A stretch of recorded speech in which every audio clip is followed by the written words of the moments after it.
Hi, everyone, and welcome to the second episode of VaynerX Presents Marketing for the Now. I'm Andrea Sullivan, the CMO of VaynerX, and I'm here with Gary Vaynerchuk, the CEO and chairman of VaynerX. Hey, Gary, how's it going? Tremendous, Andrea. How are you? I'm good.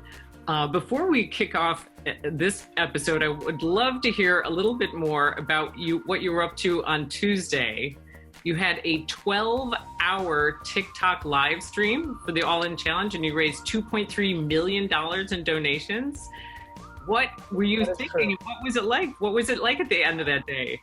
You know, I think, as you know, last week, first of all, hello, everybody who's watching. I know a lot of you were here last week. We're off to the races. Get your hashtags ready. By far, the best part of last week for me was following along with the quotes of all our incredible guests with the hashtag marketing for the now. So get it ready. I already see Joe Morris is in there. Good job, Joe. You know, the best part was knowing that we were doing something really good, you know, and I, you know, the same energy I had for 2 hours straight on marketing for the now last week, I secretly know that I can do that for 12 hours too. And so I believe that most humans are not up for the challenge of going 12 hours straight with no bathroom break, but just being completely robotic and raising dollars. And so it was fun to try out a new platform. You know, TikTok's live platform, Instagram, others kind of chop off after a certain time frame. Theirs goes continuously. So I was excited for that challenge. There was a lot of gamification and dynamics with stickers and donations. But the best part was, you know, I had 80 guests on, you know, maybe Howie Mandel when he came on and we talked about how much of a germaphobe he is. That was kind of fun. And the D'Amelio family, right? Just watching their world change so much in just 6 months. And, but most of all, just putting humanity and kindness into the world. I mean, when you go to sleep at night and you know on that day, you put it on the field, you left it all on the field, and $2.3 million worth of food is going to go into people's stomachs. And there's so many people that are less fortunate. And during this time right now, it's just, you know, I think we all as humans that were gifted with good DNA and lucky situations have certain senses of responsibilities. And so I was very focused on raising money. And the All-In Challenge the whole time has just been remarkable. We've raised over $50 million. Big shout out to Michael Rubin for the idea. We've been part of that on the VaynerMedia side and my side. And so it was great. I'm really proud of it. And anybody watching right now, please go to allinchallenge.com. There's so many raffles, $10 tickets for crazy stuff. So I hope people check that out. And I'm so pumped about today. I know we've got a ridiculous lineup. We do. We have a ridiculous lineup. We had a great time last week with our launch episode. We had over 4,400 people that tuned in. And we actually reached number 22 nationally on Twitter from hashtag marketing for the now. So let's pass that, you guys. I like that call to action. Help us out. We've got another, what's that? Go. Today we've got another great lineup. We're going to kick things off with Tariq Hassan, who's the CMO of Petco. We're going to follow that with Shelley Zalis, who's the founder and CEO of the Female Quotient. Jesse Stollak, CMO of Converse. Todd Kaplan, the VP of Marketing from PepsiCo. Kory Marchisotto, CMO of e.l.f. Beauty. And last but not least, Linda Boff, the CMO of GE. So we're going to be recording these sessions and sharing them on VaynerX.com, and we'll post that on social as soon as we're ready, so stay tuned. And if you guys can help us, please, in keeping the conversation going, hashtag marketing for the now, and feel free to write us at marketingforthenow@VaynerX.com. So we want to kick things off with Tariq Hassan, who right now is sitting outside one of his stores in the Bronx. I kid you not. He's a world-class marketer, and he's worked across a ton of different industries, including technology, banking, and even the agency world. He's currently in the midst of transforming Petco as their CMO of almost 2 years, and he's got a lot to share in terms of how he's pivoted the business during the pandemic. Thanks so much for joining us, Tariq. Hey, thanks for having me. Good to see you, Andrew. See you. Tariq, so excited to have you here. Let's get into this show. Petco, you know, tell me what's been most on your mind during this pandemic, and obviously being so deep into the culture of these incredible, you know, parts of our families. What have been the challenges and what have been the opportunities? What has Petco seen from your perspective? Look, the place I'll start with is I'll tell you, I'm glad we started this journey nearly 2 years ago and really redefined our purpose to, move from an ill-fated just notion of being a retailer that supplies to really pivoting to become a health and wellness company. As you said, that's part of the family, helping take care of your pet and ensure you're creating quality of life. So when this hit, a lot of the themes you would have thought would have hit your own family are common themes that hit with pet parents and things that they were going to be concerned about. And so we had to move and think really quickly on a couple of fronts rapidly. The first one was, ironically, the first thing we had to do was convince folks that we were essential. It was not a foregone conclusion initially that we are the pet, the grocery store for your cat. We are the doctor's office for your dog. Grooming is not just for beauty as it is for humans. There are significant health issues around taking care of your pet. And so the first step was, getting open. The next one was, how do you open, right? And like all of us, how do you keep your partner safe and healthy and in a position where they can both serve those parents, but also we can serve our partners in a way that they're delivering it in a way that they can feel safe and how they're doing that. And then lastly was really stepping up and making sure we had what those parents needed, supply chain, ensuring that if those products you needed during this time were available. And we've had to really reinvent a few things along the way, but boy, oh boy, our partners, I was saying to the team before, our partners are our magic sauce. They always have been. And at this time, 18,000 strong and really delivering. I appreciate that. And I think one of the things I've thought a lot about, the reason I started VaynerX was to buy nostalgic brands and businesses and refurbish. And I think to your point, what's been really interesting to admire from afar is that you have expanded outside of just being retail. And I think you have so much permission with that brand.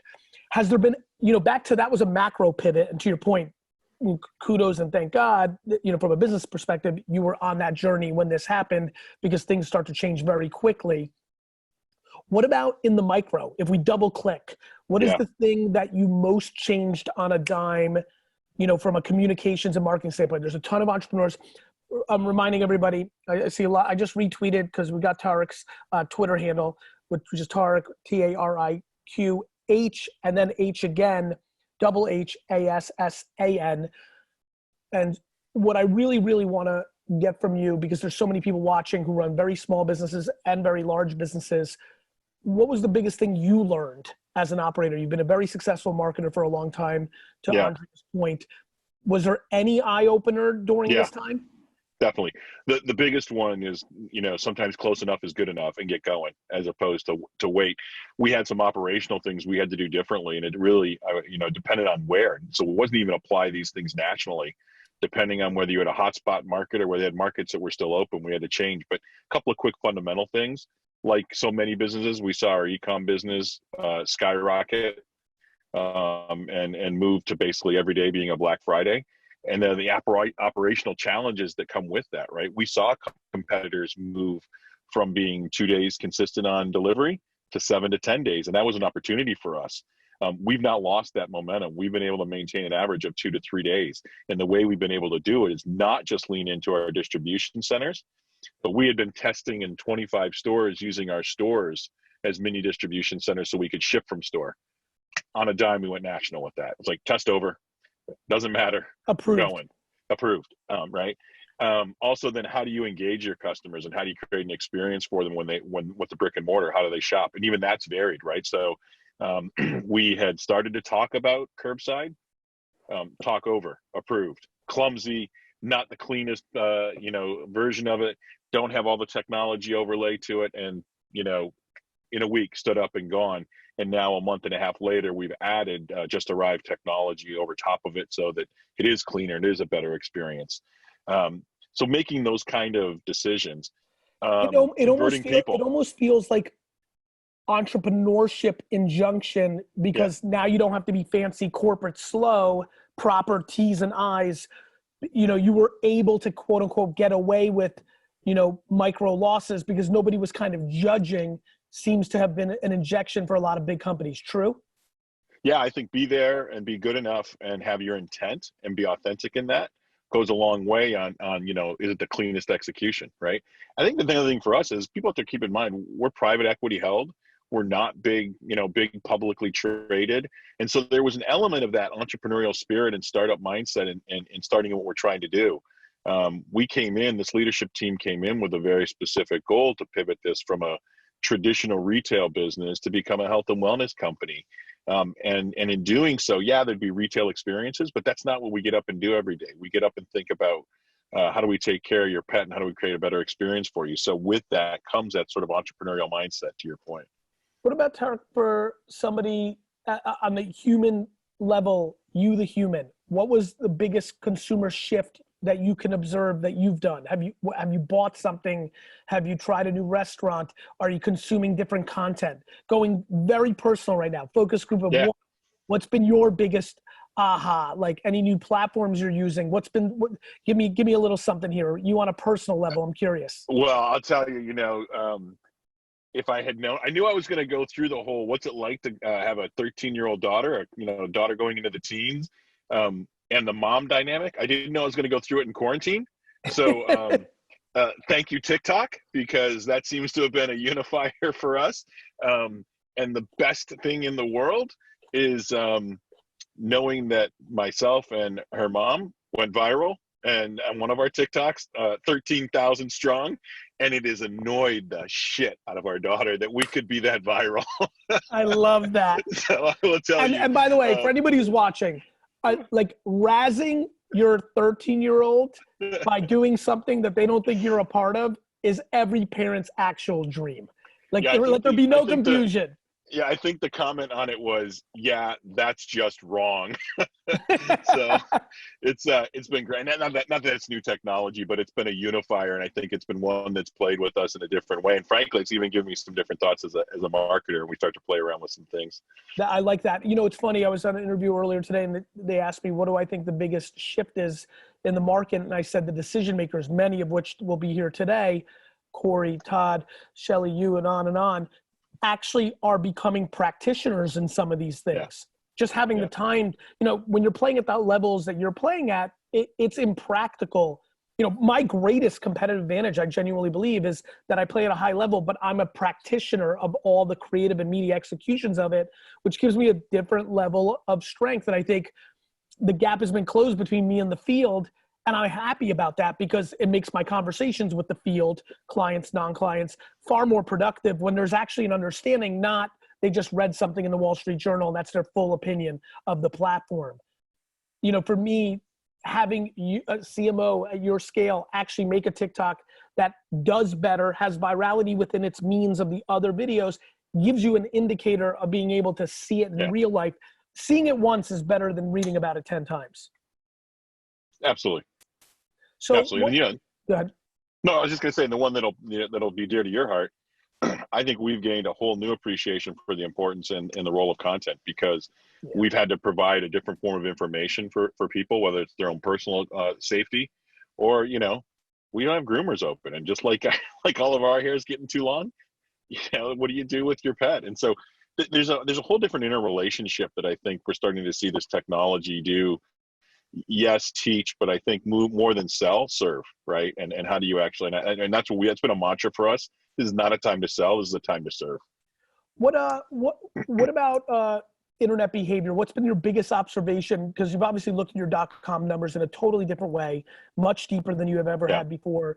You haven't been there crazy, but 2 years, obviously you have major competitors, not only the big conglomerates, but even a big independent within your own, with Chewy and different Amazon, things of that nature. What's been the most surprising thing? And have you been able to understand it as a consistent theme that you expect after, or that you saw before, or you're chalking it up to, well, that's COVID? Yeah, two elements that one could have been a disastrous one, but the way we responded turned it into a positive. So we saw massive movement to online, as you'd expect. Upwards to 20% of our user base who had never actually ordered online during this period. For the first time. And 80% of them said, hey, that wasn't too bad, I'm going to keep doing it, right? The good news is, along the way, we've had massive customer acquisition as a result of some of our other partners some of our other competitors taking a little longer than it should. We've been able to see the repeat come back on those folks. And yes, your grandparents are in that pile, right? So this whole notion of, does the older cohort do it? Stop it. They do. They figure it out. And those numbers are real, and they I are love going when to people. continue. I love when people want to talk about the greatest generation. Yeah. Like they're so. But then when we talk about technology, these are literally people that we admire for all the things they've been through. But all of a sudden, TikTok or Amazon is impossible for them. Yeah, no. It makes And no so sense. it's there, it's real, it's not going anywhere. I think we found our digital confidence during this phase. We were already moving through a massive transition. And I've got a fantastic partner that runs the e-com merchant business. We've done some tremendous things, but we've come together as a marketing and an e-com group and as a store group to truly start to understand what it means to behave omni, not just build an omni business, because there's like human behavior that goes with omni as much as anything else. I think we've been tremendous in our movement towards that, and that's not going to change. We don't expect it to. Because we've talked a lot. We don't actively work together for clarity for everybody, but we've talked a lot and know each other super well. Do you believe that as people become more omni for real, not talking about it, that my passion of people really understanding the required need for media and creative to sit together will become more understood because of the nature of that structure? Absolutely. And I think you're going to see us take some steps in the next 6 months to become a health and wellness company. You can't have a separation of those touch points, right? I need to think through the lens of what I'm doing to solve a health issue or a wellness issue for your pet, not just sell you, right? The application of that confidence, of our trust, our knowledge, and our understanding, that's what'll drive the sale. Yeah, I'll be honest with you. Right? Whether you're running for, Senate, whether you're selling healthcare, whether you're selling a soda or a T-shirt or something else, we have to start acting like the internet exists, and media and creative under one roof is a big part of that because there's so much inefficiency. Yeah, absolutely. And again, I think we're seeing it as a result of what we're seeing on buy online, pick up in store, and repeat delivery. Yeah, 100%. Like I said, these things have just become now. Stop talking about it. Just start doing it. Right. I think that's an incredible way to end this. We're going rapid fire for everybody who's just joining us. 15-minute interviews. We've got an incredible lineup, and one of the nicest men, not only most talented marketers, gets to kick us off. Tariq, thank you so much for being on. Please, brother. Say your Twitter account, because he's got thousands watching. You should see what's going on Twitter already. Listen, you think you went viral on TikTok? The most quotes out of your mouth right now on Twitter. Give everybody your Twitter one more time. It's Tariq H. Hassan. Extra H. Spell that. Spell it all out for them. TARIQ HHASSAN. Love it, my friend. Thank you so much for being on. Good seeing you, brother. Always great. Thank you so much. Before we transition to the next guest, I want to remind everybody who's watching, and I want to see them right now. The hashtag is marketing for the now. Marketing for the now is the hashtag. Please take a screenshot, quote your favorite quotes. We have an incredible lineup. This next guest is a very, very emotional, personal one for me, because this is a true friend. But more importantly than that, because we're both so goddamn busy, we can go months. One of us usually hits the other one up 4 months after not talking 4 months, saying, I love you, I miss you, because we're both very, very busy. But admiration is something I really strive for, and I really admire this next guest. So Andre, I'll let you take it away with that hype up. Absolutely. We're so super fired up to have Shelley Zalis, a pioneer, a role model, and a mentor to me and to many in the industry. She's the real voice that we follow, and she continues to be the one that pushes us forward. She's the founder and CEO of the Female Quotient, which is committed to advancing gender equality in the workplace. Welcome, Shelley. Hey, Shelley. Oh my God.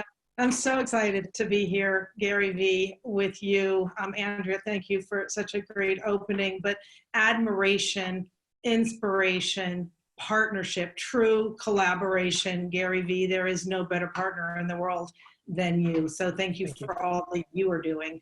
Shelley, listen, we're about to inspire an enormous amount of people, and specifically just an enormous amount of women that are watching this right now. Please tell everybody what the Female Quotient is. Like, this is one of the, by the way, for everybody who's watching, who's on now for the second week, last week we spoke about it with Gail Tippard and with Carolyn Everson. This is what I was referring to. So now you're seeing the inventor of it, the brains behind it. Shelley, tell everybody about this extremely important organization that I was trying to inspire people in other industries outside of marketing, because you're queen bee in this world, you've pulled it off. I want this energy happening in every industry around the world, because it's needed, it's powerful, it matters. And I'd love for you to take the floor for a minute or two and really paint the picture. Well, the energy is infectious, and it's a pay it forward moment where we all inspire each other and support one another. And one of the things that is just so important for all of us to realize is we've been admiring all these problems.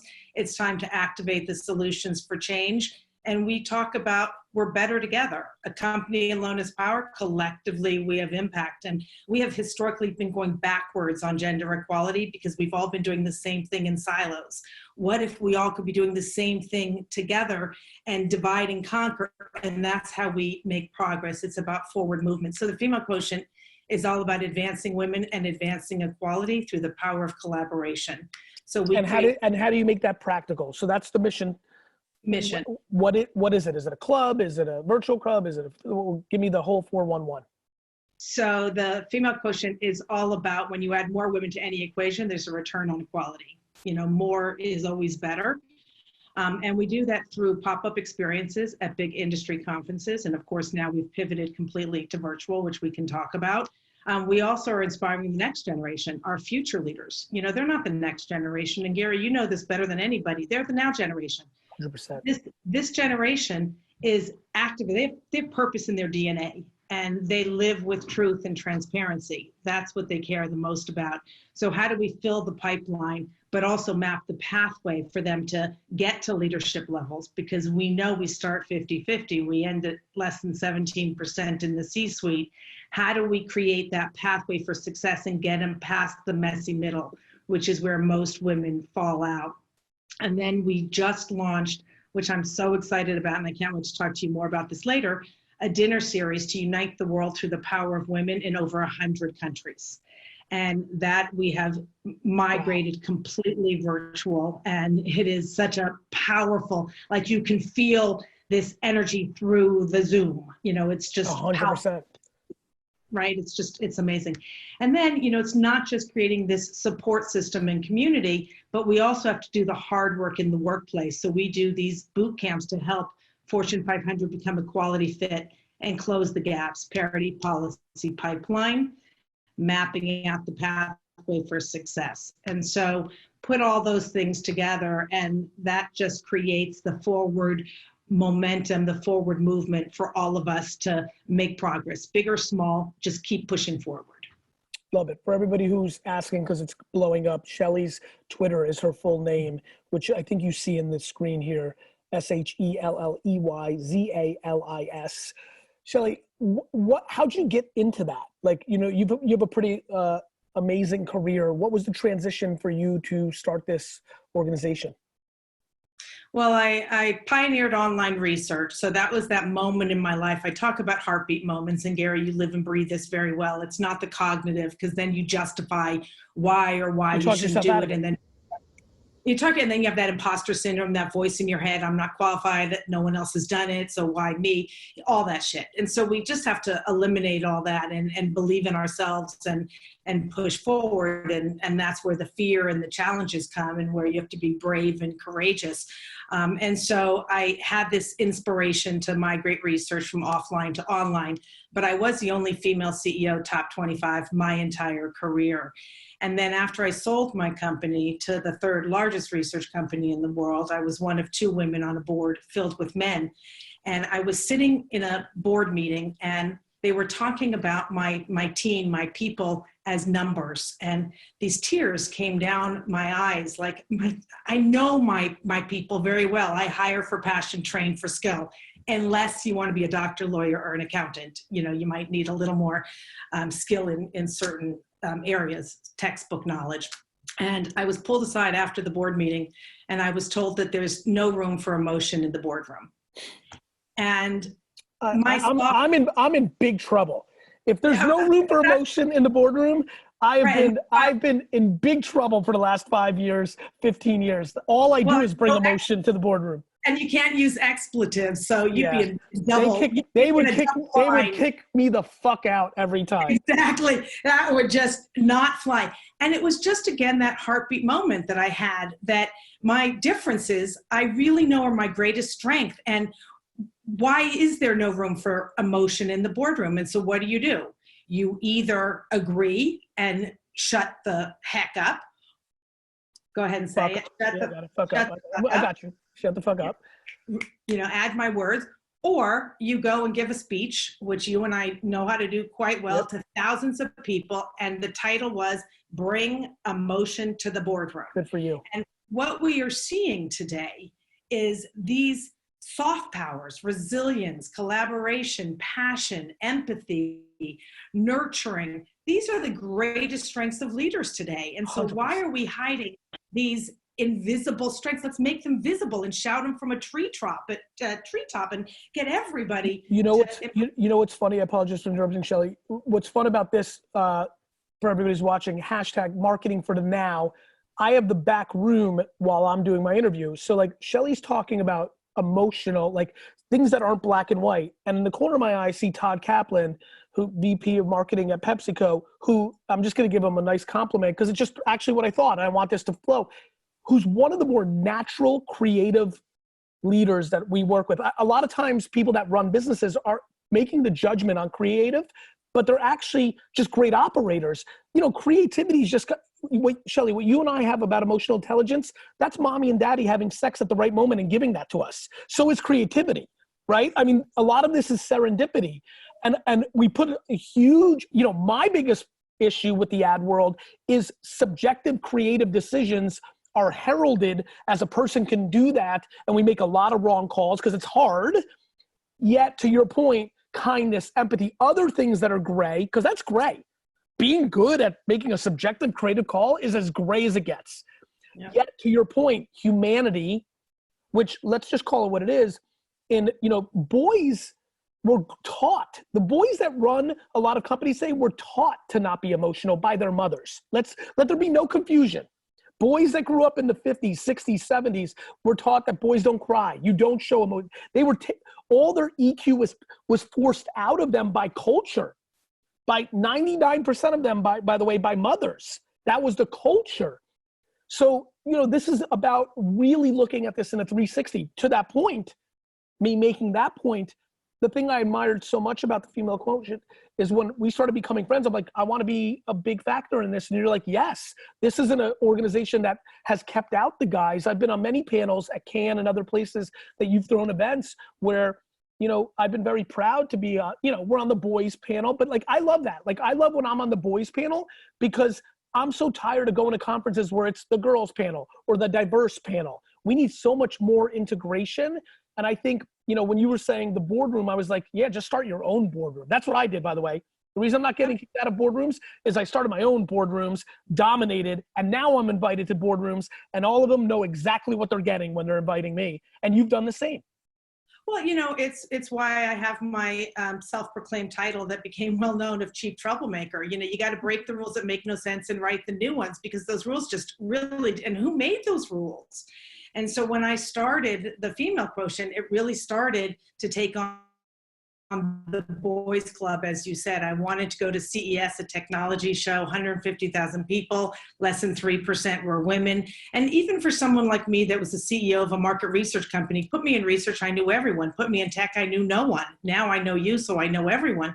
But I knew no one. And so what do you do when you're afraid? You don't go, or you call your girlfriends and say, go with me, let's walk the floor. And two remarkable things happened. One, every guy's head turned. 50 of us showed up on the floor, this power, you know, pack of women, and every guy was like, where the fuck did you all come from? Love. And we're like, here we are. And, you know, a woman alone is invisible. You put us together, you can't miss us. You know, we were that moment that you couldn't miss. And the second was I was surrounded by people just like me with some of the same challenges. And we were sharing based on real life experiences, the good, bad, and the ugly. So if there was a boys club, there was a girls lounge. Opposite a boy-girl club lounge, girls lounge was born. We've connected over 50,000 women in this group.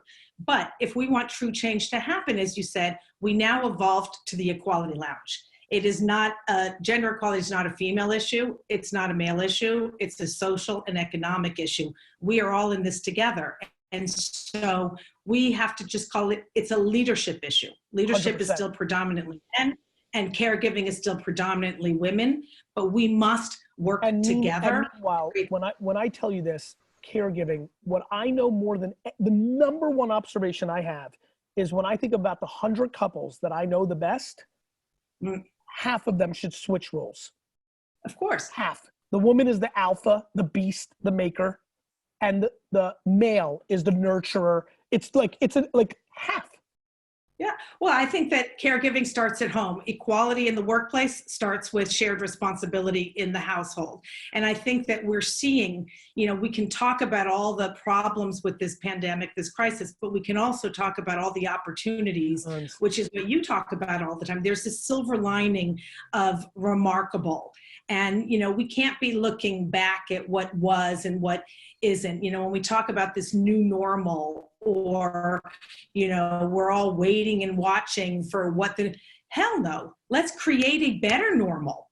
And let's get rid of the junk in the trunk that we didn't like. This is our moment. Tariq brought that up so brilliantly. This is our moment to take what we want, close that door, open a new one of equal opportunity, equal pay, equal everything. And that starts with what we are experiencing together in our households. I'm not letting you leave. I'm not letting you leave without talking to me about the women's championship WWE belt behind you over your shoulder. How awesome is so that? Awesome. I was so fired up. I'm like, what the fuck? Like, I'm so into this. Let's just check this out. So this is my official, it weighs like 50 pounds. It's my WWE belt, but here's the best. Can you read what that says? Not yet. Chief Troublemaker. I love that. Chief Troublemaker. So good. Stephanie McMahon made me my own belt because I am truly the greatest WWE champion that is probably not good in the ring, but I am the greatest champion out of the ring. And it's just this amazing. So she schlepped that belt to Cannes from New York. It weighs in its own little case. And to tell you, in about 100 degrees in Cannes, I was strutting my shit on the closet in Cannes, wearing my fabulous belt. But it's really, for me, it's that awareness that we all have a part to play. We're all champions. I see Kory with her superwoman, background. Yep. We're all superheroes if we take that opportunity to fly. We all have the power to fly. If we choose to. We have to choose to not listen to the feedback. It's like all that noise out there. You know what? Get over yourselves. And, I always say equality is a choice. Unconscious bias is an excuse. I'm so sick of this word unconscious bias. If you use the word unconscious, you are conscious. 1,000%.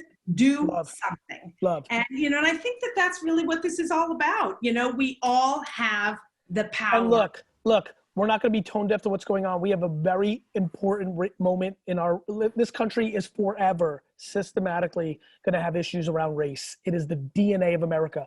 No different than Europe's issue with anti-Semitism. It's real, it's forever. And we're in it right this second as we're filming this. And my great hope is something. Just, we need some dominoes to fall. We need it. We need it. And we need to push the dominoes. 100%. We can't wait and watch because legacy runs faster than reality every single time. It's time to change the trajectory by pushing the button, but it's execution. The thing I admire of you, and I'm going to get to the next thing. We got Jesse sitting, but Shelley, the thing that when we talk about change shit, the only way that happens is every individual person does something about it. There is no it. There's on a human level. Like, I hope these 20 minutes, like, I'm going to say it again. This has become an obsession of mine that I haven't even told you about. What you've done in our collective comms, marketing, business, media. I want this in sport. And when I say sport, I want it in every league. Like, there is power in that community. Nothing excites me more than when I have to go to a conference that I know that there's a girls' lounge, because I always sneak in there and it's Girls City. Like, it's, like, you guys are spying it up. Like, you guys are doing it in the same, because I'll tell you why I love it. I actually get upset, not upset. I want people to be more thoughtful. We have so many women who I am friends, my friends, I'm invested in, like, will often say when there's like 6 guys together making a joke at not a bad joke, like talking about sports, that they'll make a reference in current culture of like, look at this boys club, as if it's a negative. We got to be careful to not demonize guys doing their thing. And why I love the girls lounge is women, especially in your generation, overreacted to not being girly because that's what the fucking bullshit establishment did. So when I go into girls lounge and it's fucking girls city in there, the rosé's pouring, the nails are going, the hair, like you're really doing it. But I also know that the 57 women that I just saw in that room are running shit out here. I get pumped. And the reason I want it, back to your point, the reason I want more girl crews is because we can't demonize guy crews or other crews. We need to build our own crews and have empathy for other crews and love our own crews. And I think that's what you've been able to accomplish, which makes a much bigger impact. Everyone's pointing fingers and judging at things instead of doing something about it. Yeah, well, I think the most important is it's now an equality lounge and it's a leadership lounge for action. And so we have, just like you. So, but wait a minute. I know you're going to the equality lounge now. So but I'm like sad. I need a girls lounge can you please still do? All the women are there with you, Gary. If you didn't show up, we would be awfully sad. And I just want you to know, I do accept your challenge.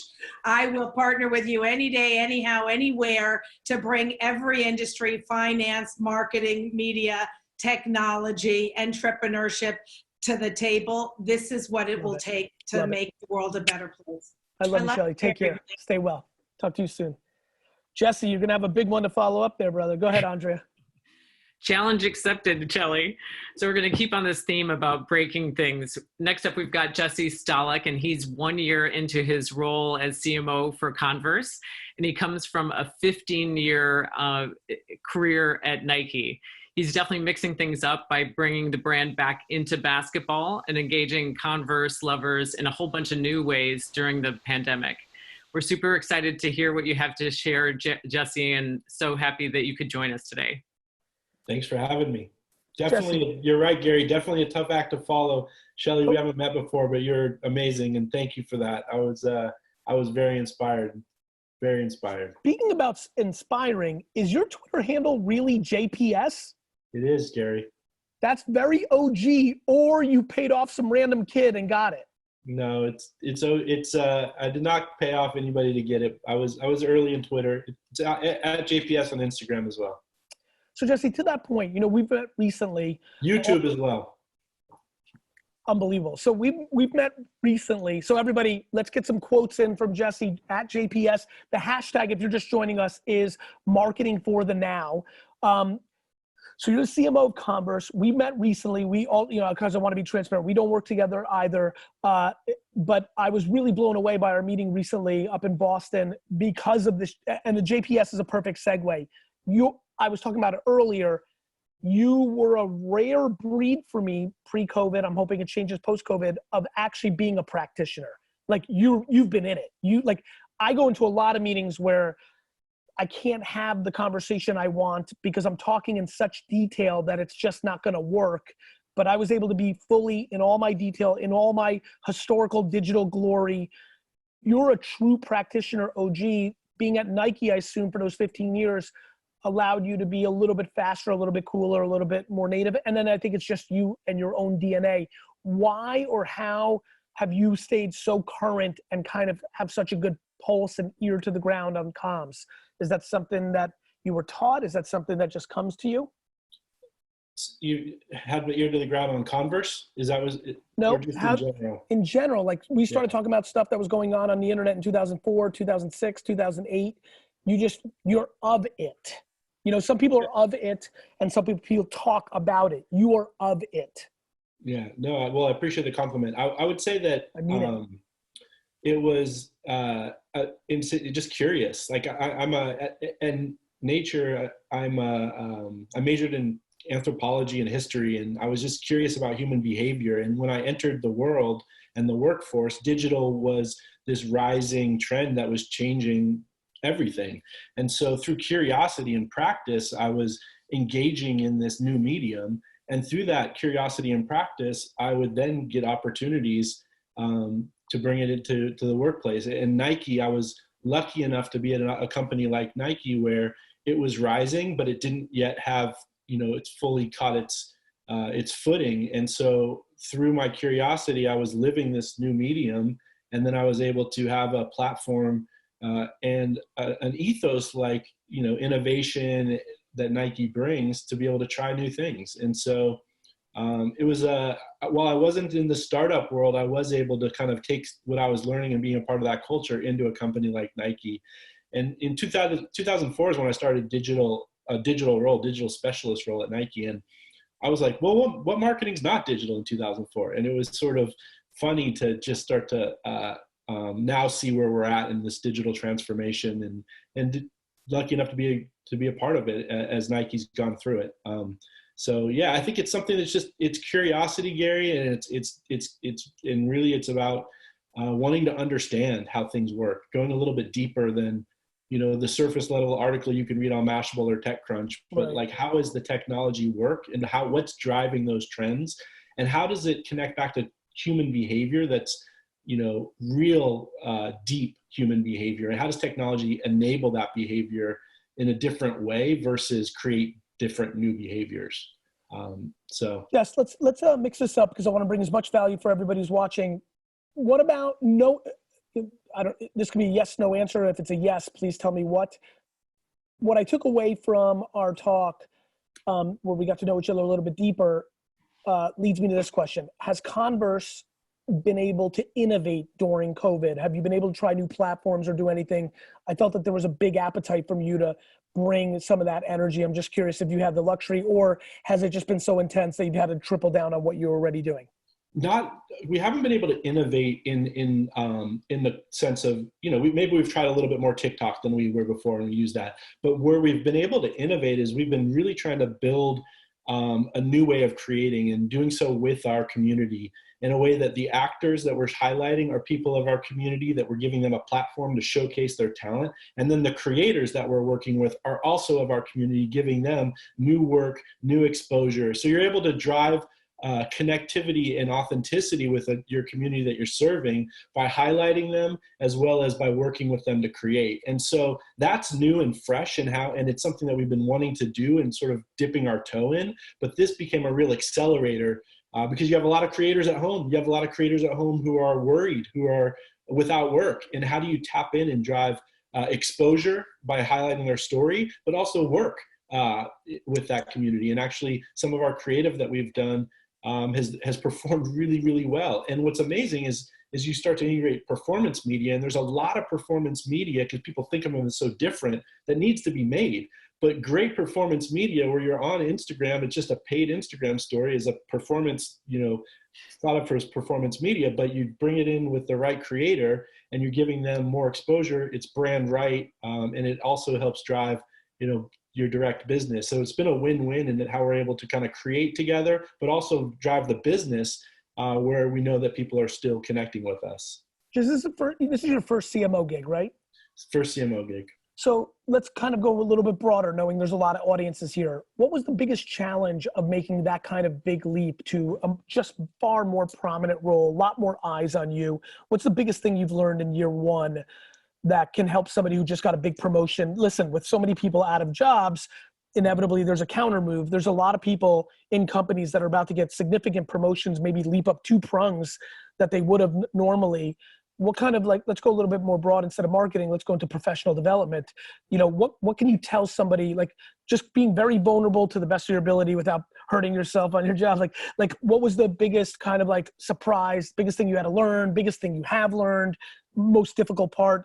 Let's help some of these thousands of people with that next jump, because the jump to CMO is a big game changer from being a senior marketing director, because you got eyes on you now. Yeah, you know, honestly, I think you got to start from I think for me, the biggest jump is that you're not executing a strategy, you're at the table building that strategy. And so really getting sharp and going back to the basics of, if you're a CMO, you need to understand the company's mission, vision, positioning. You understand how your consumer needs to be segmented and how you're serving that consumer. And so I had to make sure that I really dove into that body of work as part of the first body of work, and do so in a way that you build credibility, build connection, and build it together with the organization so that the organization is bought in. That can't be me coming with a new idea. That has to be me helping lead the development of this new mission, vision, positioning, consumer segmentation that the organization believes in and is bought in, because that sets the North Star. And is that happening through great presentations? Is that happening at the at the coffee pit where you're trying to convince somebody that you know is on the other side of it? All of the above. Yeah. It starts with making sure you go deep with the right insights and the right consumer research. So you're going right to the source. It starts with bringing the right people in consistently so that it starts with listening like crazy. I did a survey when I started, whole company. What's our mission, vision, positioning? Didn't have the same answer twice. So you got to get data. You got to show that you're listening and building it, and you got to truly listen to that. It can't be, I'm just listening for listening's sake. It's actually you're learning, and then you're building that together. And then when you do bring it to life, it has to be done so in a powerful way that people can feel. It can't just be something that you put up there and just walk away. They have to feel your belief in it. Jesse, now just thinking, kind of improvising on my own feet, somebody who grew up loving history, and somebody who, because this I learned in our meeting, is really in the culture and kind of, let's just call it in its basic form, follows cool, understands it. This must be a crazy sense of responsibility for you. Like, I'm almost putting myself in your shoes. I think we have a lot of similarities around anthropology and like culture. And so I'm like, wow, I would feel a little different being CMO of Converse than of something else, because there is a true historic in the culture thing when you start talking about Converse. And Converse genuinely meant the most to a generation of cool. Do you feel that, or is that kind of like, do you think about that? Is that just random? Absolutely. No, I feel a great responsibility. I feel a great honor. I feel a great, it's the first youth brand. Converse is really the first youth brand. And I think, as we think about Converse has been this youth brand who's been adopted by some of these people who have really shifted culture, from Big O and the Crispus Attucks team, who was the first African-American to win the state championship. That was all done in Converse. To Cheryl Miller, Cobain, NWA. You have all these game changers wear Converse. But we were sort of witnesses to that. And so how do we actually move from not only a witness now, how do we actually move to one where we're a true ally? And how do we, I think it was Shelley who talked about this new generation. How do we fuel this new generation in a way where we're not just being how tricky is that, being a big corporation, to these individuals? Because the game changers are anti-establishment. How do you thread that needle of they don't see you as money bags? I'm sure I'll talk to Todd about that. Pepsi has done an incredible job being in the culture. Building with them, Gary, by bringing them into the creative process, by being very transparent with the value exchange, by pulling them in to create together. And I think that they also understand the power and the platform that these brands have, and Sure. They understand that these brands, they're not anti-establishment. I would say that they're anti-bad. Bullshit, They're right? They're anti-bullshit. Yeah, exactly. And if you're a woke org and you talk to them straight as fuck, you got a chance of winning that game.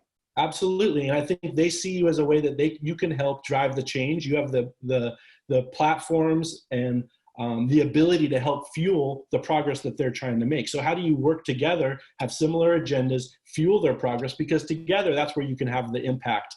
You can definitely have more impact together than they can have on their own. So I think finding the ones who align with your values, align with where you want to go, and building together is something that we're very, very excited about. And this idea of moving from a canvas shoe to a canvas for youth progress, that's sort of like what we've really, really embedded in this idea that, Converse was about self-expression. These kids want to have self-expression with intent. They want self-expression with intent that leads to progress. So that's something that we're really focused on. How do we find these youth, these individuals who are driving progress, using creativity as their tool and fueling that and working together to create this future? I think Shelley also said it, this is not about creating a back to normal. This is about using the opportunity to create a new future that is not normal, that leads. Here's the good news. Whether you, I, Shelley, the presidents of every country, Kory, Todd, it doesn't matter what we all think. It's already happened. 100%. There is 100% a normalcy. Everyone's like, I don't like the term new normal. I'm like, I don't give a fuck what you call it. Like, society consumer behaviors have shifted. People have tried new things. People are used to new things. People are FaceTiming the grandma in Colombia when they used to call them once every 6 months. Like, shit's out the bag. Yeah, no, I mean, it's an accelerator. All the 100%. trends, it's just accelerating, and these currents, these waves of history are getting accelerated. And so you either get on board or you get left behind. JPS, I appreciate you. Everybody, I know there's thousands of you. You're underperforming on the hashtag. Tell JPS what you thought of this hashtag marketing for the now. Let this man know, follow him. I decided I liked him more after this interview. So, bro, you sounded smart as fuck. That was pretty sharp, bro. Honestly, no, I'm being serious with you. You did a really good job just now. Well, I appreciate the opportunity. It's great to talk to you, and it's great to be in the presence of these other great leaders. So thank you very much. And you're welcome. I love Tariq. I haven't got to meet you as well, but awesome. I loved hearing what you had to say too. So.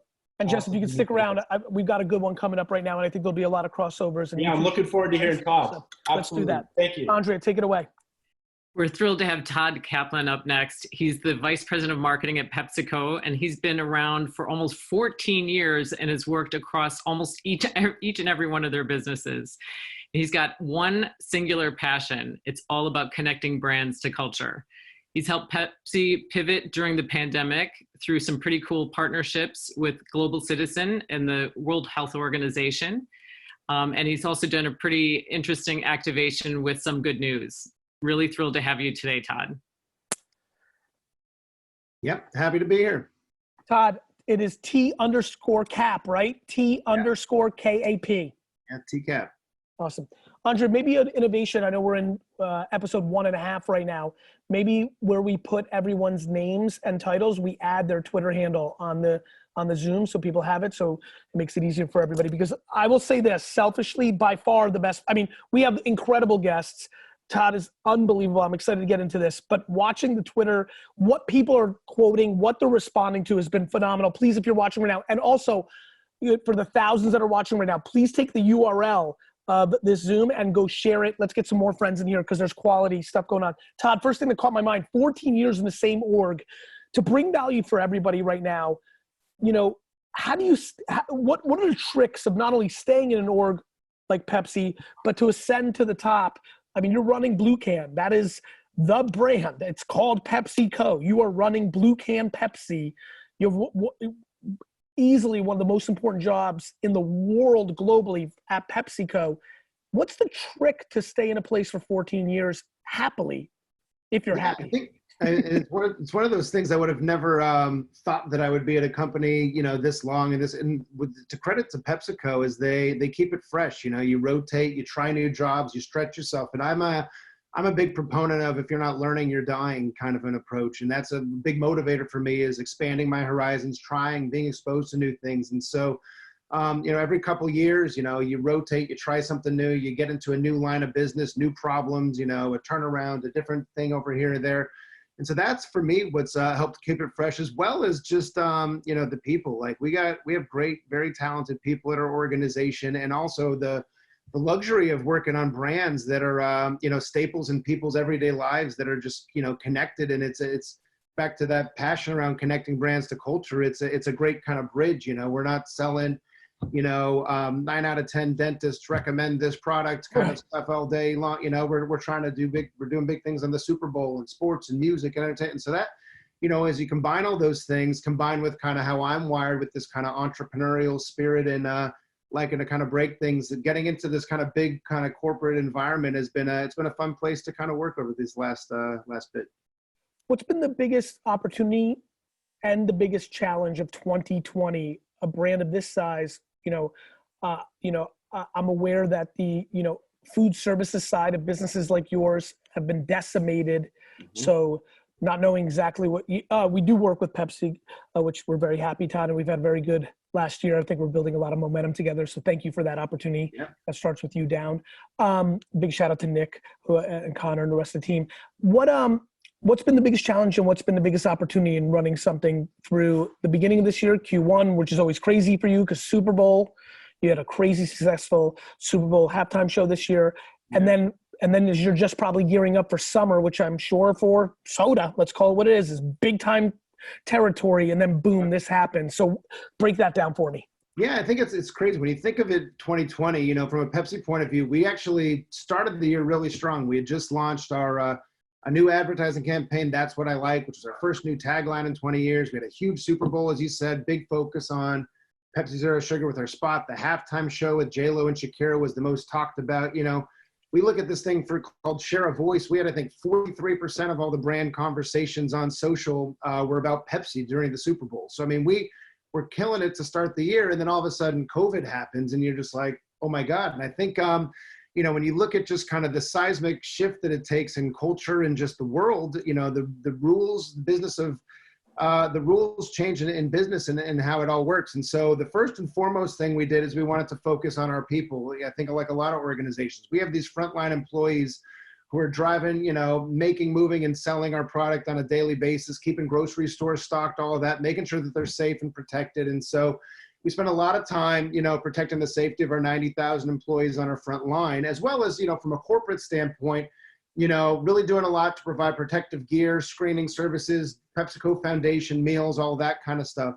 But the real opportunity, as you talk about it, is as a brand standpoint, you know, we have an onus as a brand that's connected to culture and music and providing, you know, enjoyment and entertainment for folks on how we can kind of connect with people in an authentic way, which is really how we started during that transition period. After everyone got through the shell shock of, oh my gosh, this COVID thing is happening, like what the heck is happening?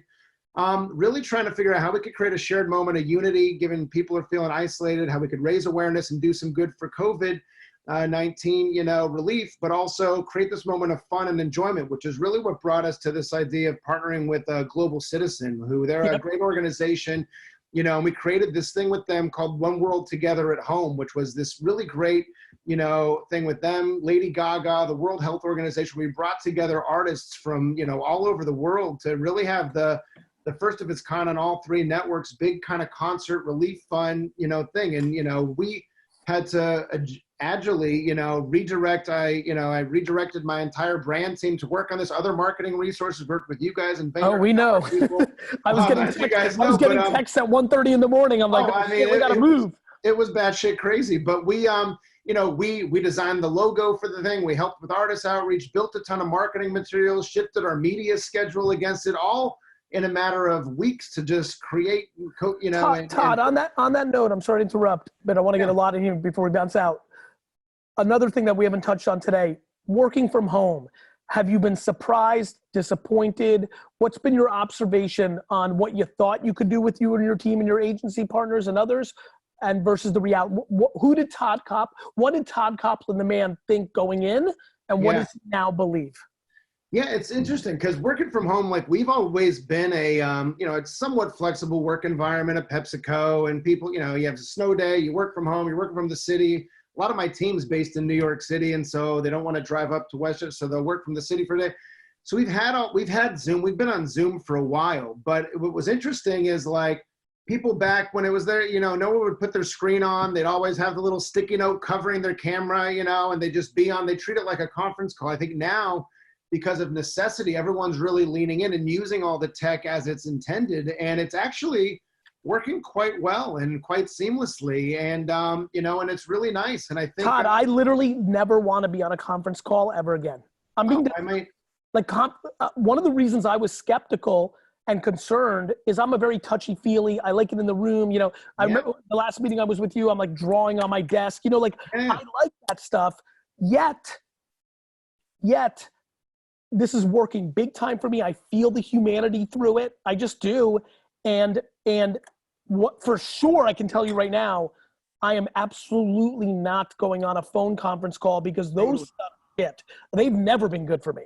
Well, and I'll tell you, even aside from the efficiency aspect of Zoom and all this stuff, I will tell you from a cultural standpoint, our team has never felt closer, more tight-knit. Background of their house, dog. I mean, the authenticity. And what's so fascinating is we have such a range of people. We have people on our team who are straight out of college in a studio in Manhattan by themselves, and you have somebody living in the suburbs with a dog crawling on them, a spouse on a conference call, and kids asking for questions on their homework. And they're all on this together, and it really just makes people human and real and brings this authentic connectivity that we're all, you know, I'm going to say we're all in this together. But no, it is one of those things where we really are, you feel that connection, which as a team you really need, and you can empathize with people to actually get more agile and quicker and faster around a lot of things you're doing.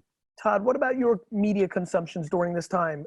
You know, you've been working your face off, but, you know, in the pockets, hopefully you get a little time to refresh. Like, are you consuming new things? Has your consumer behavior changed? Have you bought something online? Have you ordered something? Like, yeah, anything new? I mean, it's fascinating watching my consumer behavior because, you know, I feel like we've known all these things have existed, like e-grocery, delivery, right? For example, or, Netflix, or all the kind of things that everybody, Zoom is a perfect example.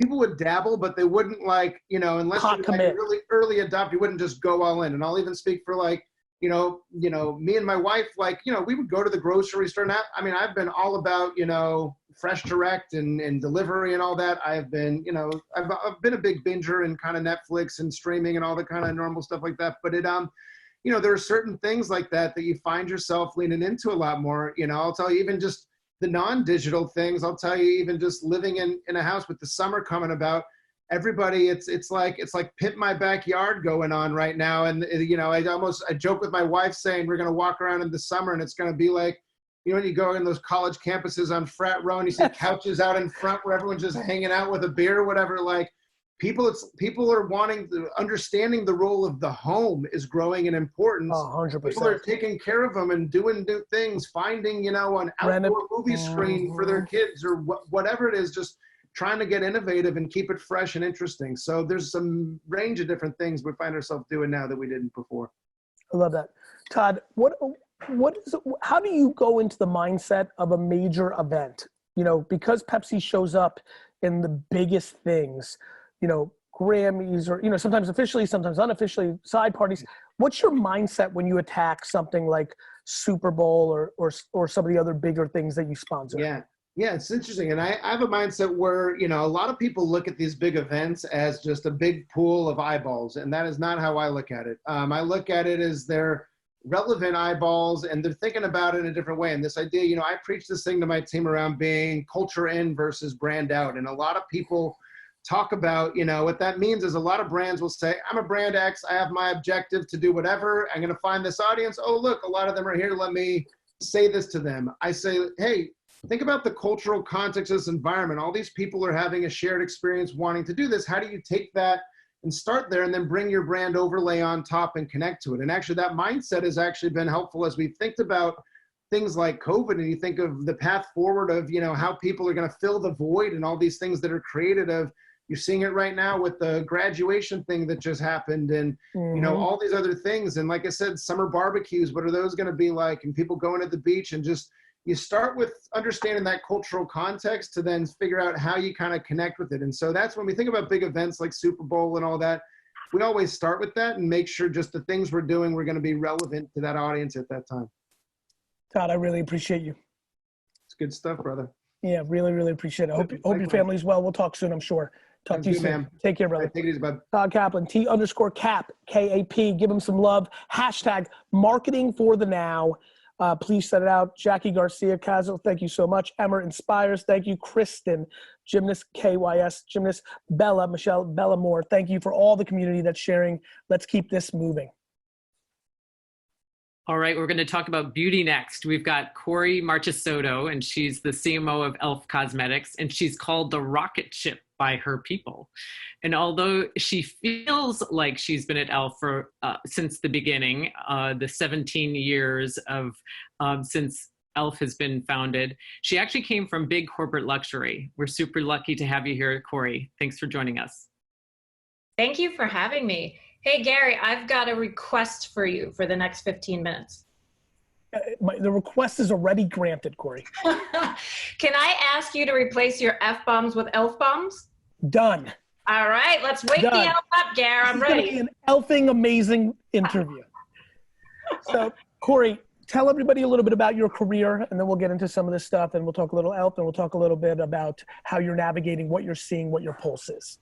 Absolutely. So I actually wanted to be in finance, if you can imagine that. I was never a beauty girl. I was a little bit more of a tomboy. And when I parked my education in downtown Manhattan, it was all about being next to large financial institutions. And when I went on the interview process, I found it cold and sterile and stark. And I was like, wow, this is what I've been dreaming about all this time. And I got this phone call from a friend of my dad's, actually, who was working at LVMH at Givenchy. And she gave me a call and she said, hey, I heard you're looking for your first corporate experience. Why don't you come interview with us? And I was like, well, I don't know. I wanted to be in corporate finance. She's like, just come in and see. And I got to the lobby, Gary, and it was just set from minute one. And you had this French girl at the desk with this short, severe haircut, red lips. And she looked at me when I walked in and said, hold on a second, picked up the phone and said, Parfum Givenchy. And I was like, oh my God, where do I sign? And it all took off from there. And I stayed in beauty the whole time. It's an amazing category to be in. And I think the reason is once you get past this idea that we're selling product and realize that you're actually helping people feel better about themselves. Self-esteem. It's a vehicle for self-esteem. Self-confidence. It's such a purpose-driven industry that I've now been in it for over 20 years and I've never looked back. I love it. So everybody, Kory, you don't have a personal Twitter, or are you just being secretive? Because we're using @e.l.f. Cosmetics. We are using @e.l.f. Cosmetics. You didn't even answer that question. I like the secretive stuff. So Kory, talk to me about e.l.f. because I think I've noticed a lot of people already saying, what is e.l.f., what is e.l.f., what is e.l.f. So I think this is a great platform. Why don't you give everybody a little context on that? Sure. e.l.f.'s mission is to make the best of beauty accessible to every eye, lip, and face. And a lot of people don't know e.l.f. Cosmetics is eyes, lips, face. So it was one of the key insights I uncovered when I came inside the organization and did a lot of consumer listening and sentiment. I'm like, wow, everybody knows e.l.f., but they don't know what it stands for. Interesting. And that was actually the impetus for the TikTok campaign to get behind the idea of eyes, lips, face and create that music track. Yep. So e.l.f. was started on the impossible. And I think, Gary, as a serial entrepreneur, you would appreciate our founders. They started with an impossible mission. They had no background in beauty. They didn't know anything about it. They just saw a white space. And that white space was, how do I create prestige quality products and sell them for $1 over the internet? And that was 16 years ago. So these guys were renegade, groundbreaking, disruptive spirits. We call e.l.f. the OG digital disruptor. I think this brand really, is at the crossroads of beauty and technology. And what I wanted to do when I came in was get back to those digital roots, get back to that renegade spirit, get back to this idea of making the impossible possible. I love that. And so, and what was going through your mind prior to coming to e.l.f. from like where you were in your career? Did you need e.l.f. as much as they needed you? Was it one of those kind of things? I think so. I mean, when I met the CEO, you should actually meet him. His CEO title should really be Chief Entrepreneurial Officer. He's also a serial entrepreneur. He grew up with a family that was running a hotel business. He's obsessed with the entrepreneurial spirit and drive. And when I met him and realized that there was something else other than this corporate, hierarchy, tower, bureaucracy playing chess with a renegade spirit and a bias for action, I was like, oh, where do I sign? And quite honestly, Gary, I've never been at a place that moves at this speed. When I was on the interview process, which was quite a journey, actually, everybody kept saying e.l.f. speed, e.l.f. speed, e.l.f. speed. And after every interview, I would look back at my notes and say, what's coming up over and over and over? And it was this thing, e.l.f. speed, e.l.f. speed. I'm like, is this a real thing? And then I got in the company, and I think the most amazing thing was that I realized if I said something, it would happen. And I was like, whoa, that is really powerful. Maybe I should think a little bit more before I say it. And that's the beauty of e.l.f. We're nimble, we're agile, we have an evolve or die mentality. We're not afraid. When everybody's still thinking about TikTok, we've already been there 3 times over. So talk to me about something that really impressed me. much to my team's chagrin, I don't really prepare for these. I'm just kind of doing what I do, but I did catch, correct me if I'm wrong, because now I might, back to not preparing, I might be wrong here, but I think you, like me, are very close to the customer and do a lot of consumer comment reading. Is that okay? Good. I'm glad to see your body language. Yeah. Talk to me about that, because I genuinely believe that, you know, for all my talking, it is my listening that has put me in a position to succeed professionally. Why is that important to you? Do you agree? How do you think about it? Blah, blah, blah. So one of the things that I recognized about e.l.f. really early on is this is a brand of the people, by the people, for the people. And if you are going to make this stake in the ground and say e.l.f. is for every eye, lip, and face, that's a big statement. And the thing that I told my team immediately was that means you are you're in bed with the consumer. Get in their room, get in their house, get in their medicine cabinet, understand what other brands they shop, understand everything about them. And the other key component, Gary, was not having a vision of who e.l.f. was that we created in a conference room. Right. Understanding who I mean, e.l.f. I'm sorry to interrupt you, Kory. I apologize, but you just really got me going. Like, you know, it's so e.l.f.ing frustrating for me that when people, like, I've watched everybody talk about being consumer centric, and literally I believe that 87% of the people I interact with, clients, non-clients, pitches, are the antithesis of that. It is complete PowerPoint reporting, ivory tower, complete lack of pulse, 6 years ago consumer shit. Like, do you agree? 100%. Everybody says it. It's like everything that I've realized at e.l.f. Like out there in the corporate world, they say it, they don't do it. And they say it 95% of the time. It's 95% talking, 5% acting. At e.l.f., we are 100% acting. And we're just on this constant thread of start with a consumer insight. Our entire e.l.f.ing Amazing campaign, which we launched last June, we called it a brand recharge, was all built on the back of consumer insights. We found patterns, threads. What is it that they love about our brand? What is it that excites them about our brand? And created an entire campaign off of those threads and patterns. How does that, like, if you're actually this close to the consumer, you must be throwing some of the people within your own team a little bit for, like, my team doesn't like me in meetings because they know that I'm going to say things that are like, you know, I'm like, that's not what they think. That's not what they like. There's a little bit uncomfortableness with how close I actually am to the consumer that I see for my strategy, creative, and account team in a loving way. And we've got a great culture, but like, I can feel it sometimes that like people don't want me in a meeting because they know that I'm going to talk about the right this second, and the level of being up to right this second takes so much work. Has that caused any friction? I mean, if you're reading that many comments, you know, you've got insights that unless your team is doing the same, they're not going to have. I love that you just said that. And I'll tell you the moment in which my team likes me the least. And that's when they get my weekend texts.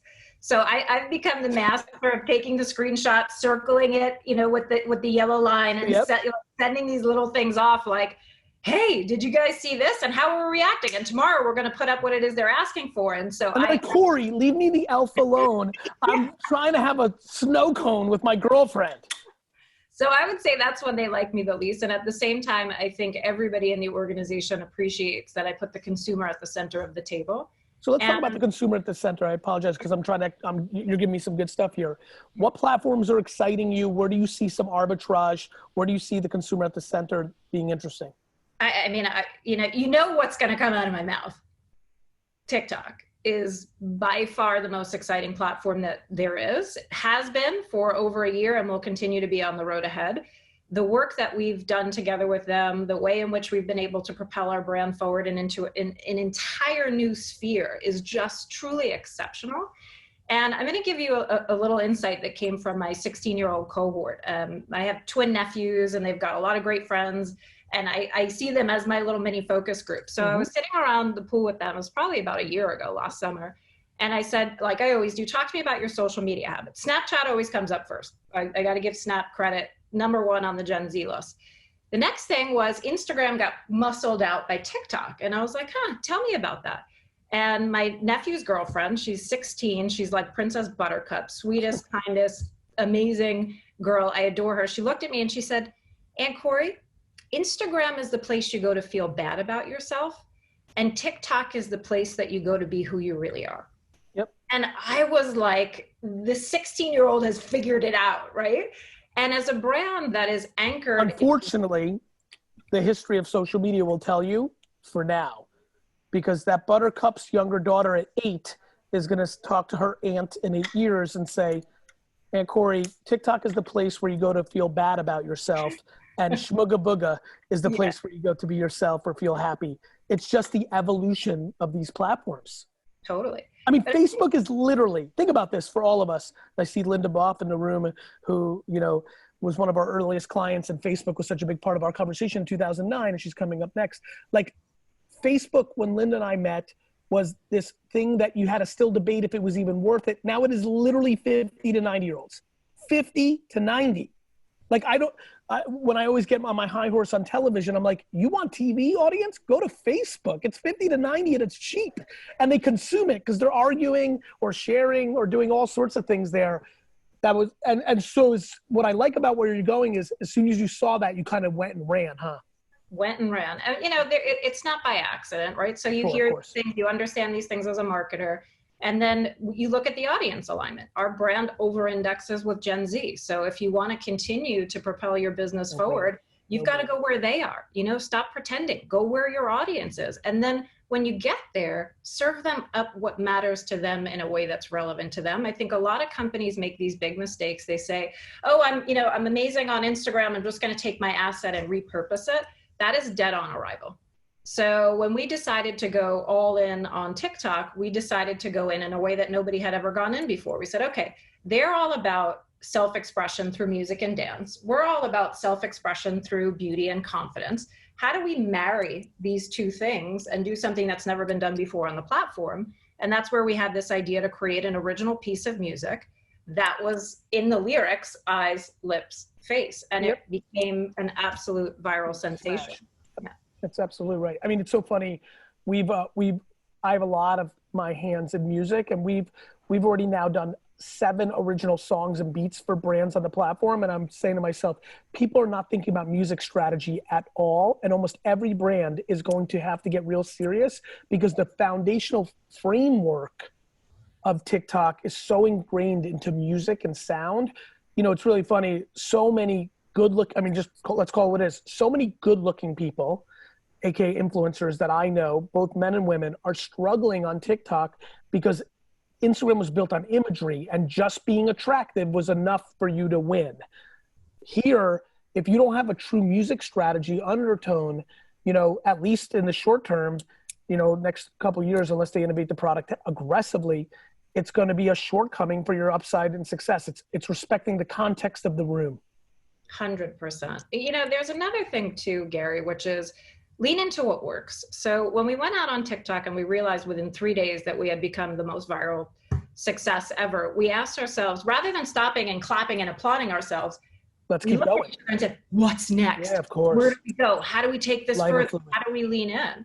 And we decided to do what no beauty brand has ever done before, which is lean into the music, give it a life of its own. We turned a 15-second clip created for TikTok into a 2-minute full-blown song, partnered with a record label, put the song out on Spotify, and it became a global viral sensation almost overnight. So it's the thinking that matters, the sort of infinite mindset to say, so what that we're a music company? Why the e.l.f. not, Gary? Why the e.l.f. not? Kory, Nintendo started as a playing card company. Like, Sony wasn't known for video games. Companies can do anything they want if they can execute. I'm going to sneak in one last thing. The volume of content you're putting out, the right number you feel right now, not enough, too much. Where does your company sit on that? I think we feel good. It's taken us a while to put those railroad tracks down and get to where we are. I think right now I feel really good about it.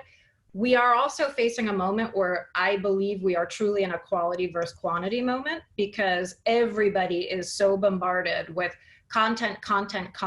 What matters is, how does my content stand out? How do I make it relevant?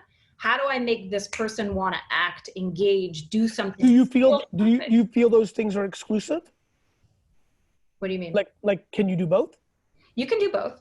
Yeah, I mean, and there's no doubt we're doing quantity. But I think a lot of brands get caught up in like, do I have to post 10 times a day on Instagram? The problem is, like, I wish brands thought about that, core. Brands are at 10 times a month. Like, I mean, in your world, cosmetics, fashion, they're so fucking precious about every post. They're at one time a year. I mean, show me the brands that are 10 times a day across all their platforms, because I watch all of them and everybody is grossly missing the mark. Kudos to you and your team for hitting that on both fronts. And I appreciate it, because I got to get Linda in here before we get out of here. So thank you so much, Kory. Such a pleasure. I'm super jazzed for this last guest. I mean, truly one of the great partners in the history of VaynerMedia, but way beyond her incredible career is her incredible humanity. One of my true favorite people, period, let alone in business, is coming up. I'll let Andrea introduce her. Yeah, we're super lucky to have you, Linda. Linda Boff wears many, many hats at GE and has many titles, not the least of which are Chief Marketing Officer, Chief Communications Officer, Vice President of Learning and Culture, and President of the GE Foundation. She oversees global marketing, corporate communications, brand, content, digital, sponsorships, learning and leadership, philanthropy, and it goes on and on and on. I'm exhausted just even thinking about it. And she's busy and helping the business pivot during the pandemic. Thanks so much for joining us, Linda. Andrea, I'm so thrilled to be here. Gary is legit one of my favorite people in the whole world. We built so much of what we're doing today based on the partnership we have, Gary, with you and your team. So how are you doing? How are you? Couldn't be happier. Well, how are you? You well? I'm doing well. Doing well. Yeah. So what's been the biggest challenge for you as a leader? You're such a monster leader, such an inspiration for other leaders in our industry. If you're not in the marketing world, this is like Hall of Fame status here. So Linda, what for you, even at this level of of your superpowers of being such a well-rounded executor, even with all that, with all those years of experience and execution and dominance, what's been the biggest challenge? Yeah, so thank you for those kind and extraordinary and not really very true words, but I'll take them. Listen, we should all take them at this point. So look, at GE, and Gary, you know this, but I'm not sure everybody listening does, we have been going through kind of a turnaround in the last couple of years, and we entered January with the wind at our back. No victory flags, no parades, but really feeling as though we turned a pretty big corner. And of course, we're a company that's largely dependent on aerospace, aviation. It's a profitable business. And literally overnight, that business has, more or less been put on ice. People will fly again, but not so soon. So I would say that after being at the starting gate, ready to play offense, and you after so much defense, you were kind of like, here we go. I had exhaled, and maybe that's the lesson. Maybe you never exhale in this business, right? But I think to have gotten within those whiffs of, okay, we're going to go back on our front foot. And I'll be honest, and maybe we'll talk about it for a minute. We're going to get there. And in fact, we're talking about it right now, which is how do we play offense? Because you're feeling the shift. You're feeling like you're sensing it. I am in this. I am. I mean, it's little, right? I'm not throwing away my mask, I'm still there, still working from home. Right? I'm still working from home. But yeah, I'm feeling it a little bit. And I'm also feeling, and this is more from I guess just a marketing communications point of view, is though it's time to tell our story, right? It's time to find those ways to tell that story.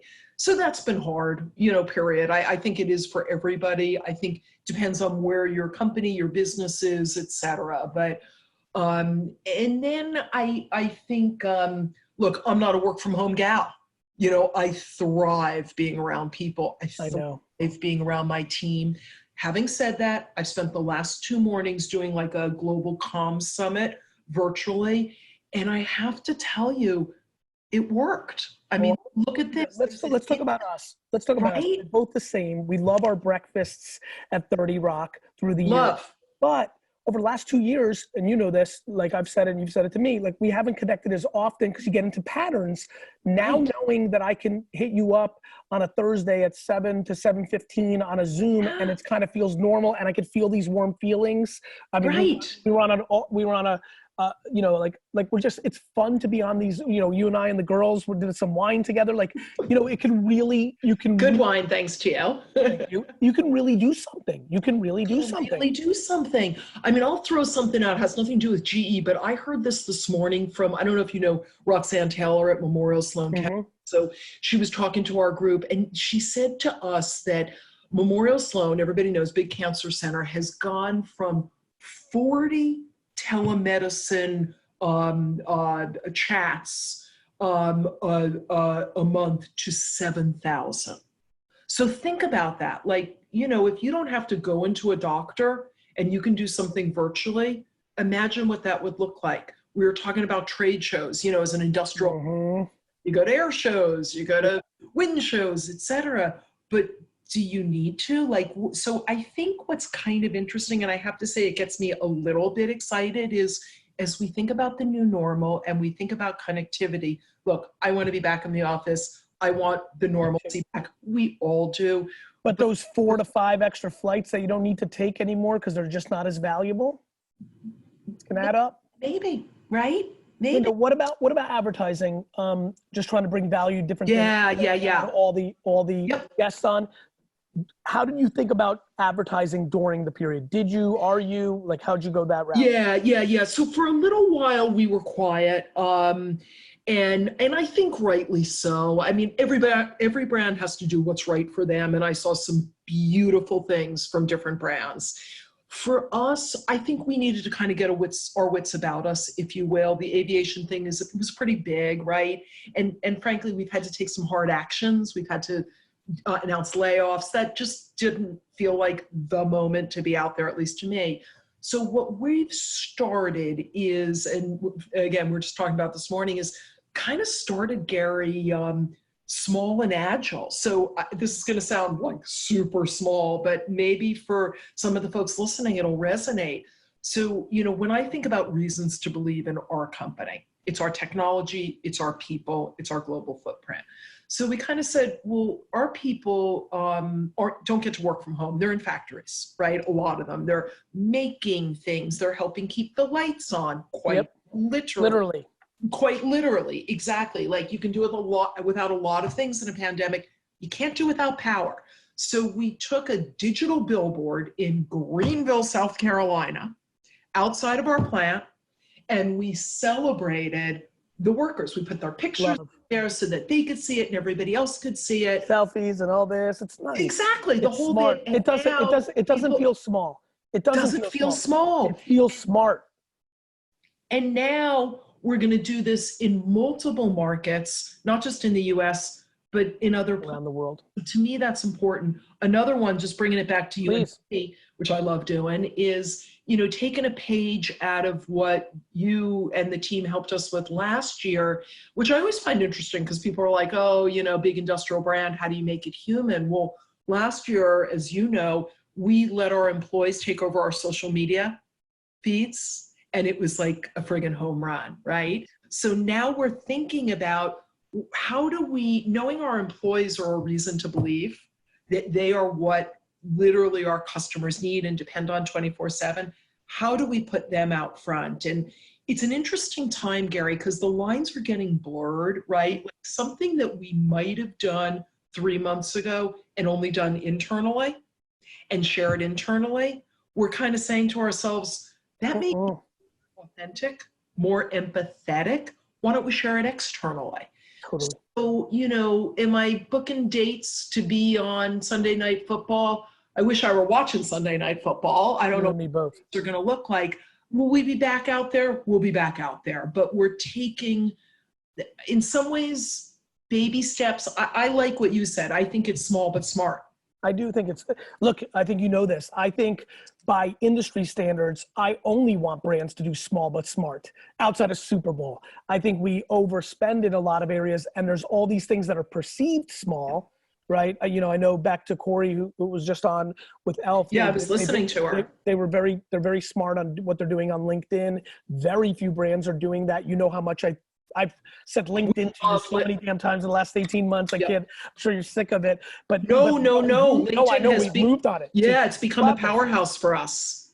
Linda, what about, as we're wrapping up, because there's a lot of people watching, what about Linda the human? What new consumer behavior have you ordered from a new place that now you love? Was your favorite restaurant kind of like not delivering, so you tried another one and now you love it? Have you upped your game in, you know, OTT consumption or? Yep. What about Linda the customer? Yeah, so I guess a couple things. One is I've tried really hard to support local businesses, whether it's in my town, Nice. Westchester. My daughter for quite a while was quarantining. She's back now, which is lovely, but quarantining out in the Hamptons, and the family she was with who were lovely about it. I found local shops to kind of send stuff. That meant a lot to me. I started to use Goldbelly. I didn't even know there was something called Goldbelly. Highly recommend it. That was my big gift, was dinosaur barbecue. So it's got me for Mother's Day. So to me, to the degree that it's possible, I'm trying to put money there versus just Amazon. The Amazon truck is coming here a lot without, but nonetheless, like, to me, it is about like finding those local things. And then the other thing I'd say is, I'm not sure, Gary, I've ever lived as present tense as I do right now. Nice. You know, like, I'm always about what's next, the future. Busy, yeah. I'd like to think I still am, but I'm also like sort of living in the moment, and that's not been a terrible thing. I've always, you know, this for me, because we're very close. I always talked about, you know, how much I love when everybody else is off. So like, I love Thanksgiving. I love Christmas. Like, as long as my anxiety comes when everybody else is on. Yeah. And so for me, the fact that everybody's kind of been off/on has been really great in a lot of ways. And the efficiency of, you know, listen, you and I have meetings. I come to you, you're the client. So whether it's 30 Rock or a new thing, it takes 30 minutes from Hudson Yards and then 30 minutes back in the middle of the day. You know, I think I'm going to see you and be closer to you going forward, because now we'll do it 5 times a year instead of 2 on Zoom. You're going to be in your office, mine. Of course we want to see each other. We could still get there. I would argue we'll see each other more physically, because the Zooms will be the gateway drug of staying closer, which will lead to more physical. I really believe that. I totally agree. I had 50 comms leaders on the last 2 days. Normally it would take us forever to organize a meeting like that. We got this together. It was not as good, but God, it was really good and a hell of a lot easier. So like, I don't want some of that behavior to go away. It won't. It just won't. The cat's out of the bag. Cat's out of the bag. Anyway, Linda, I love you. Love you so much. Have a great rest of the day. At Linda Boff on Twitter. Let her know how much you loved her. Andrea, team, thank you all so much. Amy, thanks so much for this. I'm going to a client meeting now, because that's how we all live. I love everybody. I hope you enjoyed it. Please leave hashtag marketing for the now with your thoughts on this one. We've got another one coming next Thursday. I think, Andrea, you can take this away and wrap it up and give everybody, make sure. Bye, Linda. Bye, Kory. Thank you, everybody else. Thanks, Go ahead, Gary. Andrea, take us away. Thanks so much. Thanks, Gary. And thanks to all of our speakers. And we really appreciate all of you for attending today. Please sign up for next week, Thursday, 12:30 Eastern. We'll have another great lineup. We're going to double down on the changing media landscape. So we'd love to have you return. Please check out the recordings. We've got the first episode already up, and we'll have the second one up shortly. Check it out at VaynerX.com or any of our social channels. And then please keep in touch with us and keep the flames going at hashtag marketing for the now. And we will see you next week. Thanks so much.